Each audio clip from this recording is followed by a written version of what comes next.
Welcome to We Kill Tanks Radio, a 2CR production. Never scripted, always relevant, and on topics you want to hear about. As always, feel free to reach out if you have a topic suggestion or you would like to be on the show. Who else can honestly say they punched a sergeant major in the face and they haven't come up on charges? The hardest thing that you will ever have to do is run into the sound of gunfire. There's two types of discipline. There's forced discipline, that's us telling our soldiers what to do, making them do the right thing. The most important one is self-discipline. Oh man, you're speaking my love language. We have a couple of different people on the line. Before I introduce them, I'll introduce myself. I'm the Regimental Command Sergeant Major, the 33rd, actually, Michael Burke. And I will go around and let everybody else introduce themselves. Sergeant First Class Ham. I'm with Havoc Troop 22CR. I don't know what number MCS I am, but I'm the MCS over there. Okay. All right. And dialing in on the phone, currently living the quarantine life out at BPTA, Sergeant Morrow. Sergeant Zachary Morrow. I'm with Lightning Troop 32CR. I'm currently a acting squad leader, team leader, and very welcome to be on the show. Okay, so for the first one, we thought about it, we brainstormed, and we wanted to know how we could capture the attention of the entire regiment. And we could not think of a single better event that would highlight that. That is why this episode is called, What Is It Like to Punch a Sergeant Major in the Face?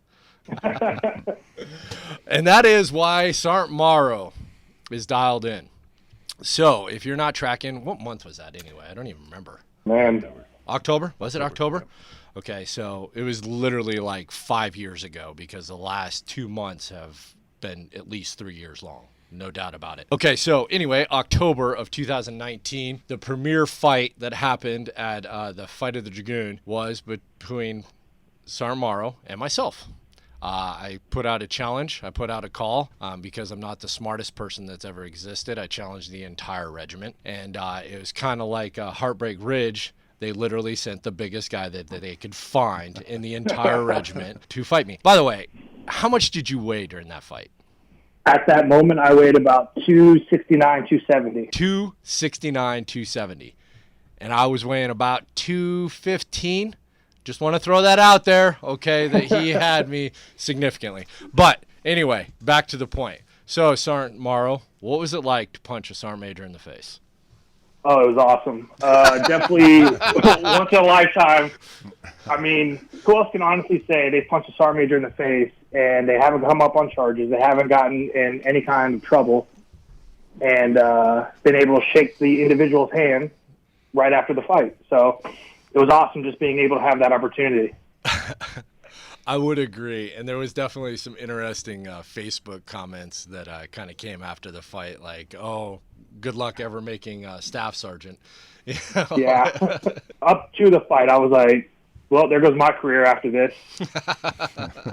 And just so everybody knows, there has not been any retaliation. Sergeant Morrow is doing outstanding, and his career is definitely still on track.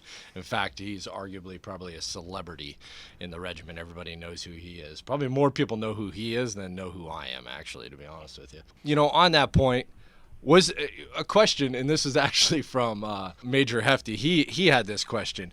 Was there any side bets? Meaning, you know, were people trying to bet whether you would be able to get away with actually punching me in the face? Actually, there was just some chatter between me and my platoon that they were, always making jokes like, "Hey, bro, this is your time. This is the chance." And I was like, "No, that's why, if you remember still, when we had the talk with the PA before the fight, that we were trying to push, because I was honestly like, if I could actually do this, it'd be a lot more interesting." But there's never any like, hey, hit him in the face, like try to do it on purpose. Yeah. Okay. Yeah. No. I will say, because for the record, I did punch you first, because it was honestly very hard to slap. It goes against everything you want to do as a man when you're fighting to do it open-handed. Like, yeah. just training. You don't train to slap. You train to close fists I against agree. other people. I agree. That was definitely difficult. So, just kind of walk us through what was your thoughts kind of leading up to the fight and the me calling you out and you accepting the challenge and everything. What was kind of your thoughts? Oh, I got super hyped when you posted the video, and then I was able, or when I got contacted that, hey, I was going to be the person able to fight you. Made the video like accepting the challenge, and it was just actually a lot of fun to be able to set all this up and be a part of it. Like I always say, I never underestimate an opponent. I always love a good fight. Anybody can win at any certain day. So I was looking at you. I know who you are, and who you were, kind of, and I was just really excited to know that there's an opponent out there that could give me a possible run. Oh, you see how he threw possible run, implying that I did not give him a run at all. No, it was just, from my side, it was just so much fun. I trained with Sergeant Ham quite a bit when I was down at 2-2. Unfortunately, before this fight, I had not trained in a while, but we'd been talking about this and doing something like this for almost a year, hadn't we, Sergeant Ham? Right. We had one scheduled originally for June. That's right, we did. Yeah. But something happened and it got nixed. Yep, it did get nixed. So it was good to see this, and then it was good to, make it an event like it was, and we got a kind of challenge, and it was a lot of fun. And my mentality going into it was, do not get made to look like you've never ever been in a fight your entire life. That was my entire goal, throughout the fight. It was a lot of fun, and when you hit me in the eye and my eye split open, I will tell you, man, I hadn't felt alive like that in quite a while. It was definitely a lot of fun. But Sergeant Morrow, you've been practicing martial arts for quite a while, haven't you? Actually, I started as a kid in karate until I was pulled out for reasons of almost breaking a kid's arm when I was like 4. Anger issues? Okay. Hey, it'll keep you online, though. Martial arts has kept me online my entire life. So yeah, from wrestling to BJJ to Muay Thai to cage fighting, just the discipline, the art, it keeps you on a certain line, on a certain path that just forms you. Wait. Hold on. Back up a second. You said cage fighting. Do you have a record? Amateur, not... Yeah. Well, okay, amateur. What's your record? I am 2-1. No one told me this going into this.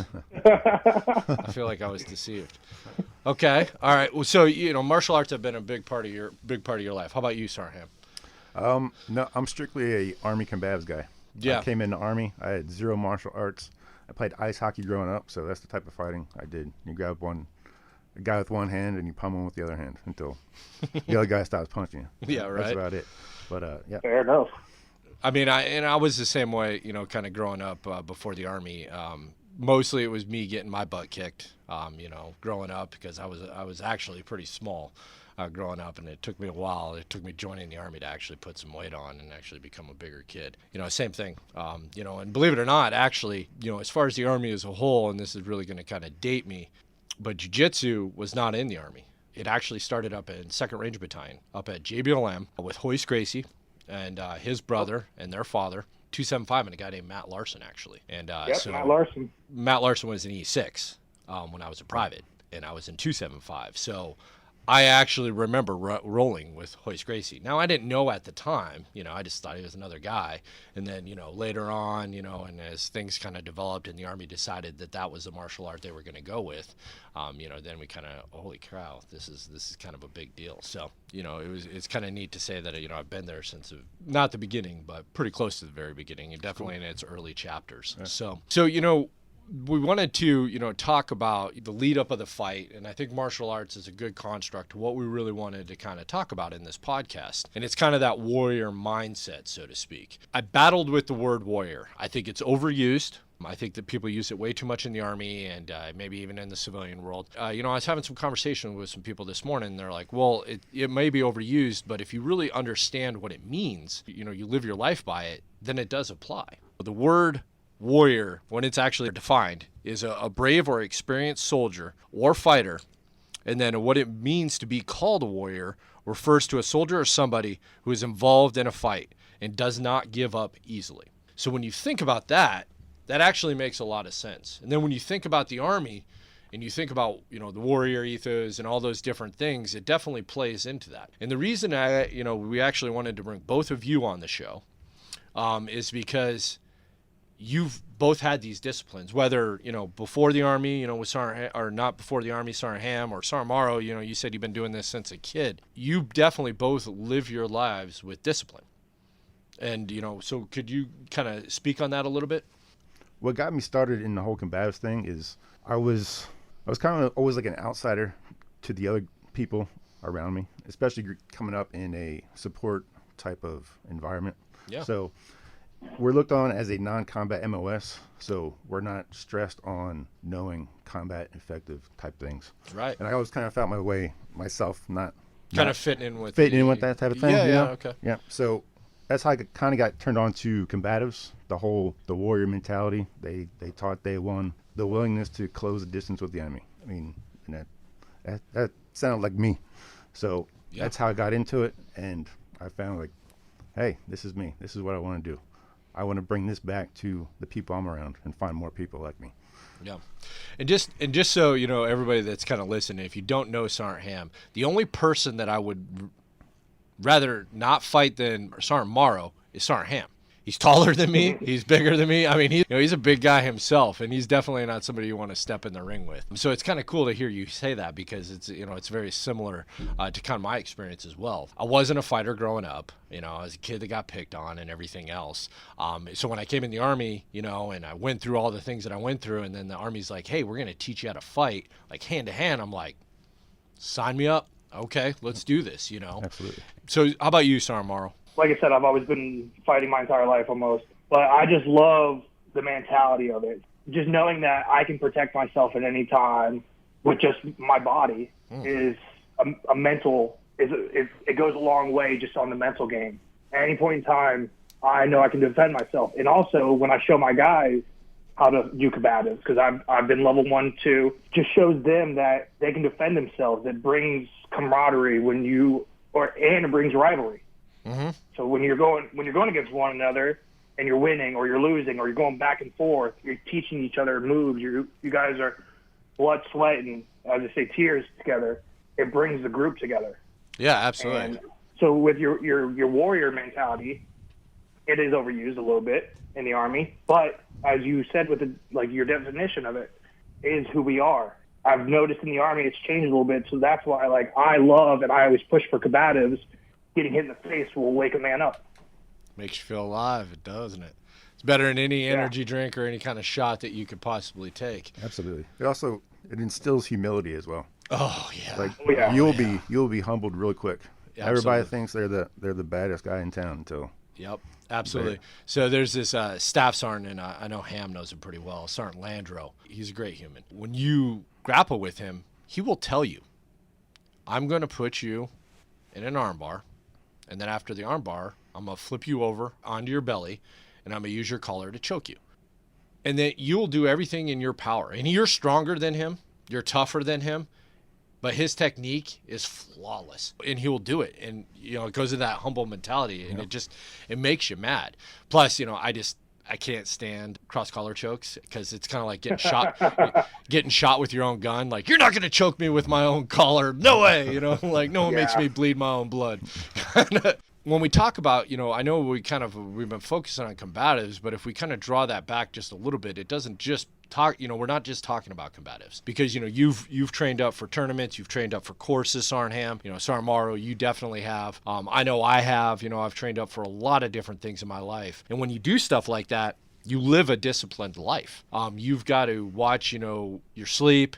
You've got to watch how you work out, type of workouts you do, and usually they're structured to make you better at whatever you're getting ready for, but then also your diet. Like it transcends into all elements of your life and kind of how you structure your day and you live a disciplined life, right? Right, correct. Oh, 100%. I know that I have to keep a very tight regimen on myself to keep my standards that I put to myself. Yeah, absolutely. Sorry, Ham. There's two types of discipline. There's force discipline. That's us telling our soldiers what to do, making them do the right thing. But the most important one is self-discipline. Oh man, you're speaking my love language. Okay, go ahead. And that's the hardest one to do. All right, because nobody's making you do it. It's all up to you to get it done. And it comes down to, the way I explain it to my guys, is just doing one thing hard every day. One hard thing a day. That's it. That's where it starts. And then you start building momentum, and you start doing 2 hard things a day, and so on. And it becomes your lifestyle. Yeah, I think it does start simple. TED Talks and books, like that. Just start by making your bed. Another one, and you just really kind of said it, Sarham, is there's a book called Grit, and it's a Power of Passion and Perseverance by Angela Duckworth. And the concept she has in there, she's actually talking about her children, is the one hard thing concept that that her and her husband make their children do one hard thing. Now, it could be anything, okay? It could be trying to learn to play the piano, learning a foreign language, or something, physically, demanding. It doesn't really matter, but it's one hard thing. And then they have some parameters within that you have to do it for this period of time before you can say, I don't enjoy this, I don't like it, and I want to do something different. But I think, plays into this. And, people will say, well, I wear this uniform, I'm disciplined. Well, you got a sergeant first class in here, you got a sergeant major, and then you got sergeant Morrow. Not every soldier's disciplined. That's just the truth. Absolutely. We wish they were. We wish they had that self-discipline that you just kind of talk about, but they don't. You can force that discipline, just like you talked about, as much as, all the time and everything else. But if they don't get it themselves, you're never really going to get anywhere, and they're never really going to get it. Because you could, Sarham, I've seen you many a times. Sarmaro, I've seen you a few times also, taking your soldier through very, very tough PT sessions, okay? And you could do that 5 days a week. You could do that. And will they get better? No. Not if on the weekend all they do is drink beer, eat Burger King, and eat pizza, and do nothing all weekend long. They won't get any better. In fact, because they're doing that in their off time and they're not doing any kind of active recovery or any kind of stretching or mobility work, they're going to actually be more prone to injury. So, it's not that you have to, especially when you're younger. Now, as we kind of get older, we know discipline is like kind of almost an all the time thing. If we have one bad night, it's donezo for a couple days. But for that younger population, it's counterintuitive, and that's where that self-discipline kind of comes into mind. Right. And that's where you need to start, though. Yeah, right. No, you're right. Yeah, you're absolutely right. So how do you, Sergeant Morrow, being the team leader, in the conversation, a sergeant, how do you think we get soldiers to understand this? Obviously outside of this podcast, because that's kind of the intent. And honestly, I do my teaching by showing. I wake up early. I've done a whole workout regimen or whole routine before even PTs happened. And my guys have seen this. I come back in from a hard lift or a morning run before PT, and I'm already drenched. I'm already sweating. I'm already active. And I've actually converted some guys to come work out with me in the morning because they want to better themselves. They see that I do it, so they want to. And honestly, I think that's possibly the best way as a team leader is to just show. Don't force your guys. Don't say you have to do this, you have to do that. Do it yourself, and they'll naturally follow. Honestly, that's what I believe as a team leader myself is that show, and they will do. The Army has things, and sometimes we might think they're cliche, but they're true, and they're just facts that you'll never get around. Setting the example and being present will always have the biggest impact. This isn't about me. It's a good example. A sergeant major stepping into the ring and fighting a sergeant, knowing that the probability of losing was very likely. Do you think anybody cares that I lost? No, absolutely not. I sent you an email after that. You don't see too many sergeant majors step into the ring and go through that. I think it's what needs to happen a little bit more. That is awesome. And your first job as a shooter. Absolutely. I talk about Jessica Lynch. In the invasion of Iraq, and Sergeant Ham's heard this story before. But when you talk about warfighters and you talk about the support folks that support all the agencies and everything else, you never know when something's going to happen. And it was just as simple as them losing communications and taking a wrong turn. And then they found themselves in a firefight. At the end of the day, we are in the Army. Every single one of us is in the Army, and it does not matter your job. If we go to war, whatever kind of war that is, You never know what the situation is you're going to find yourself, and you need to be able to defend yourself. That requires discipline, maturity too, recognizing that you need to have that ability. Right. With the 507th, it was speaking of Matt Larson. He was just on a podcast talking about the 507th, asking the questions of why they get lost, because they're a non-combat MOS. They never thought they'd have to do land nav. Right. None of their weapons worked because they never thought they'd have to use them. Right. Yep. And then they found themselves in the worst case scenario ever. Yep, absolutely. So it was a near ambush. It was basically a near ambush, and any element would have had to fight through it. Whether they were prepared to do it or not was really the question.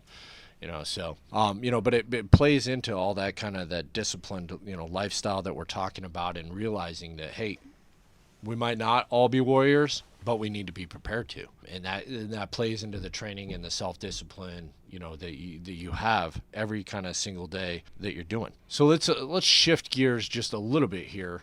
And what I was going to ask you guys was, to speak about having these disciplines, okay, whether physical, as far as diet goes, or the martial art. How has that helped you be successful within the Army? It's kept me disciplined with, so I know I have to sacrifice sleep. I have to sacrifice having an extra beer or going out and partying with the guys on the weekend, because I know that I need to stay in Army regulations for height and weight.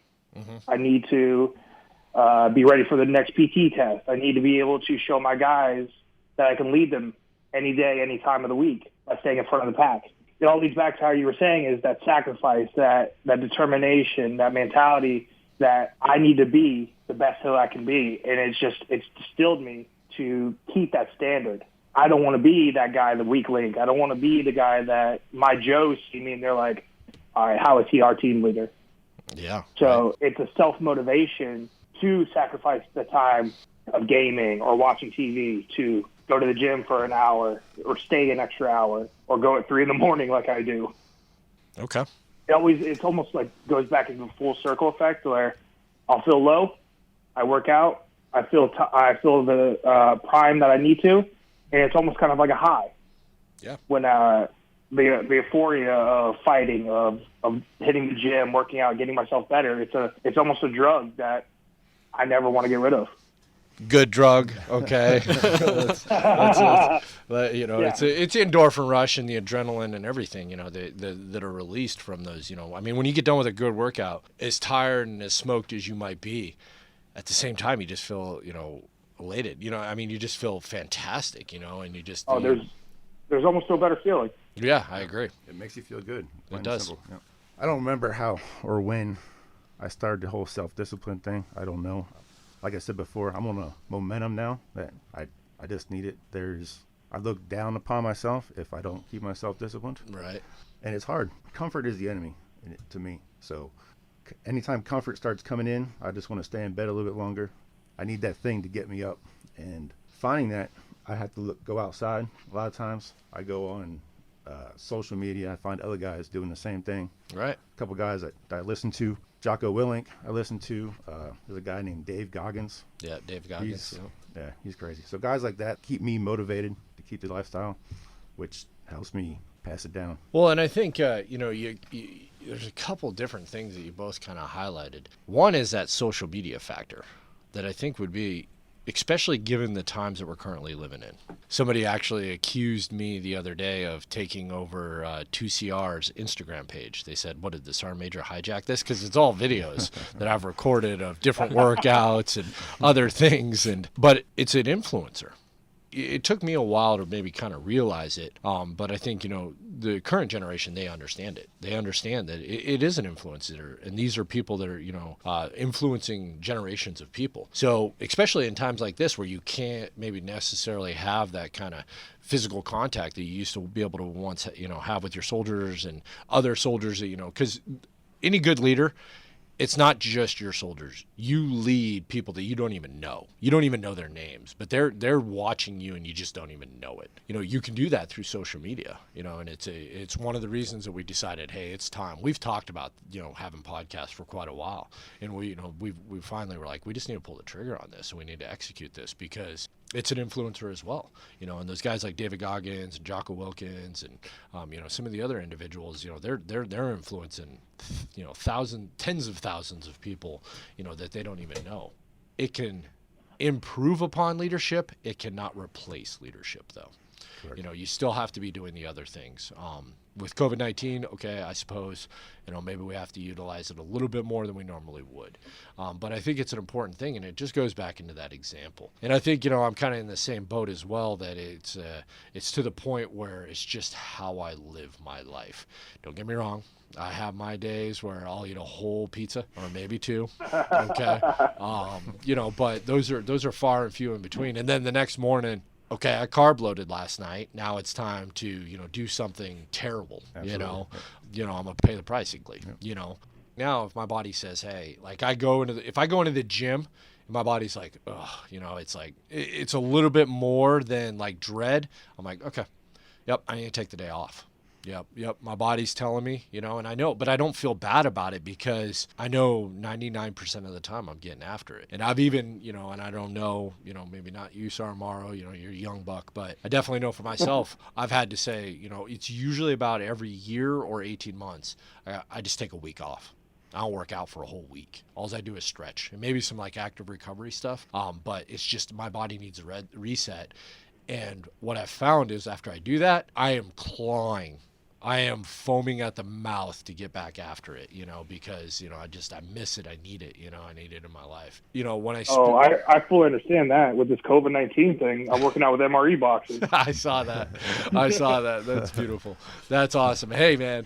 That's deployments, though. I've on some deployments in Afghanistan and Iraq, especially, being on the invasion of both of those. I definitely worked out with some interesting stuff, some definitely interesting tricks of the trade, broom handles, made into bench presses, all that different kind of stuff. So, you get that itch and you just got to lift. Yep. Or you got to do something. Yep. It's something. No matter how small, you just gotta constantly do something. So, when we tie all this in, we talk about everything that we've discussed throughout this entire kind of podcast, what it would leave everybody with is, you got to find somebody that inspires you.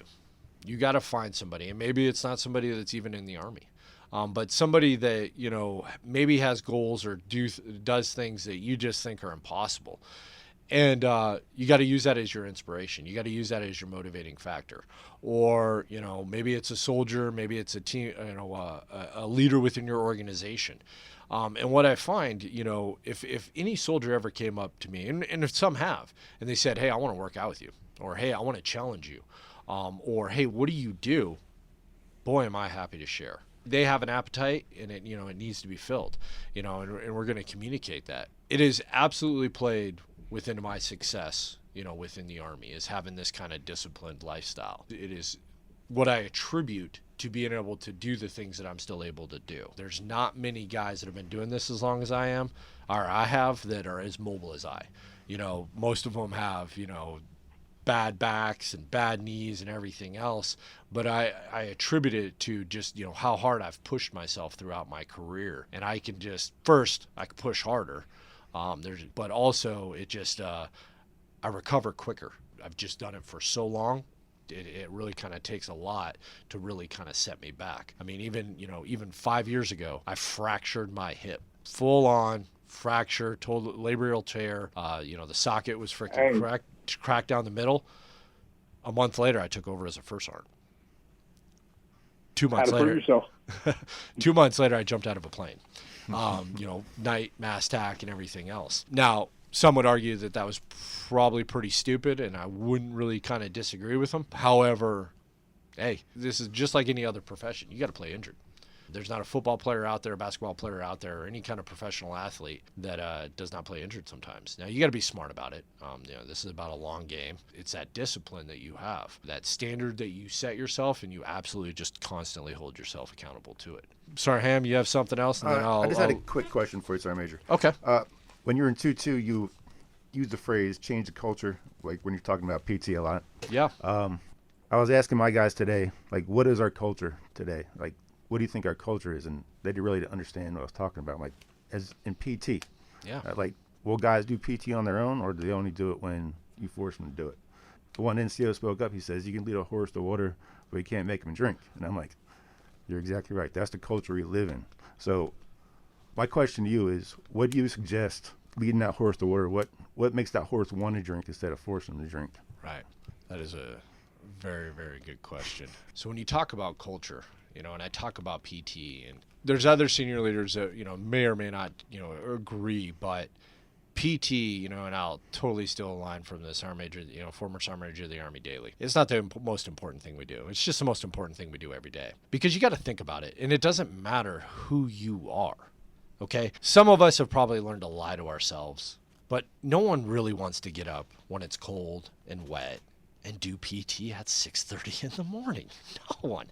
Come on. No. It takes discipline to do that. And then where the self-discipline comes in, because that's discipline. That's that forced discipline you talked about. Right. We force them. You have to be here. And if you don't, well, there's going to be repercussions to not being here at 6:30. It doesn't matter who you are. What takes self-discipline is, as a leader or as a soldier, is giving it everything you got and going for it and making it the hardest thing that you've ever done.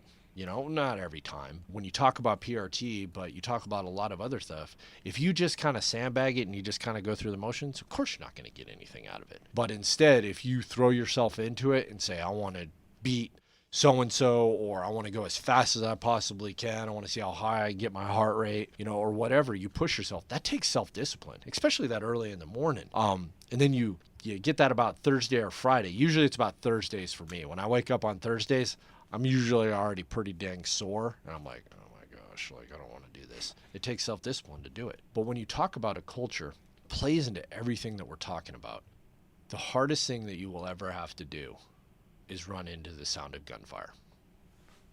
Running towards gunfire. It is not a natural human emotion. It doesn't matter whether you're trying to close with, destroy the enemy, you're trying to save a fallen comrade. It doesn't matter what you're doing it for. It's not. You have to fight every instinct in your body to run towards the gunfire. The point I'm trying to make is that is conditioned. You have to condition yourself to do hard things, to have control over your mind, over your emotions, physically, emotionally, spiritually, and everything else, to be able to do that when it matters. People's lives are going to be counting on it someday. So the point kind of being is over that culture is that PT is the foundation of that. And if you do good PT, and now especially as a regimental sergeant major, I see it. You show me a troop that has a first sergeant and a command team and platoon sergeants and stuff like that have accountability when it comes to PT, meaning they're checking PT programs and the execution of PT programs. You know what I will also show you? A troop that has the lowest misconduct. It's just a fact. I mean, I have 37 troops across the entire regiment that we can look at, and I could show you that because of discipline. They're disciplined, and they hold each other accountable because it transcends into all things that they do. If they hold themselves accountable at the first thing in the morning, then the chances of them doing it throughout the day is very likely. Now, we could also talk about, that the leaders are engaged and everything else, and they're, they don't get task oriented, and they keep people on focus all day, but we don't have to dive into that. That's that culture. And it sets up soldiers for success. Disciplined organizations usually do disciplined PT. You show me a squad goes out and they got breakfast at Burger King instead of doing PT. I guarantee you they're not getting after it the rest of the day. I mean, I'm probably right, So, but I'm gonna brag on you guys a little bit. Leaders that I see leading PT, tough PT, Sergeant Ham. I don't know what it is with that hex bar. He loves that deadlift hex bar. He's always got that thing, and he's carrying it all over the place. I don't know what it is, but and even you, Sergeant Morrow. When I talk to your soldiers, they respect you. They have huge respect for you. Both, because they see you guys constantly getting after it. You're getting after it with them. Even on top of that, you're still out there getting after it on your own. Sergeant Ham every Saturday morning, Sunday morning, you know where you find Sergeant Ham? Over at Graf Gym, working out. Where you see Sergeant Morrow, either at the gym, when it's open here, or you see him at a Beaver Fit, or right now you see him lifting MRE boxes on Instagram. But they're just they're constantly getting after it. And as a sergeant major, your soldiers respect you, and I know that because I talk to them. it plays into all that. So anyway, I'm sorry. I ended up talking more than I intended to. So Morrow, did you have anything you kind of wanted to add to all that? Nah, just to whoever's listening, man, all I say is like stick to your plans. That's what I see a lot of these guys that don't do is they make a plan. I help them out with it. They get like a week or two into it, and then they just die off. Yep. The real thing is you just have to stay with whatever you want, whatever your goal is. Yep. Because that's how you're going to see the results. Yep. Sorry, Ham. Anything else? Back to the combatives thing. If you see any of these guys walk around with combative shirts on, go up and talk to them if you're interested. All right. If you want to learn how to fight and nobody's telling you how to do it, find these guys. They're walking around. They love to talk fighting. All right. They're not there to show you how much of a badass they are. Yeah. No, that's all I had. Yeah. Or you can do a side swipe and take them down. Yeah. Yeah, that's what I recommend. You walk up and punch them in the face. No, I'm just kidding. That works too. That works too. Yeah, well, their takedown defense. Yeah, right. Exactly. You weren't ready. We're always ready. No. Okay. Hey, just to close it up, and we'll finish it off here. The other thing that I would say, right on Sergeant Morrow's point is you're gonna, as you pursue this, and if you decide to make a lifestyle change, you're gonna have setbacks. You're going to fall off the wagon. You're going to have points in your life where you're just not going to, you're not going to be getting after it, but you just got to get back on. And the other important part of that is it's the people you surround yourself with. People that you associate with will probably be a pretty good indicator of what you find important. I guarantee you that, Sergeant Morrow and Sergeant Ham, they're not hanging out with soldiers or, peers that, drinking alcohol, that's their focus and that's all that they want to do. They hang out with like-minded people because it plays into what they're trying to get done and what they're trying to get after. Anyway, thank you all for listening. Hopefully we provided you some insight and some things that you can kind of take away from this and kind of have that warrior mindset that we were talking about. We want to keep these going, but we want to make sure that they're engaging. If you have any ideas of anything that you would like to have us cover, please let us know. Contact the PAO and make your suggestion. Also, if you would like to be on a podcast, again, contact the PAO because we want to bring soldiers in across the entire regiment and have them contribute to this. This is Dragoon 7 signing off.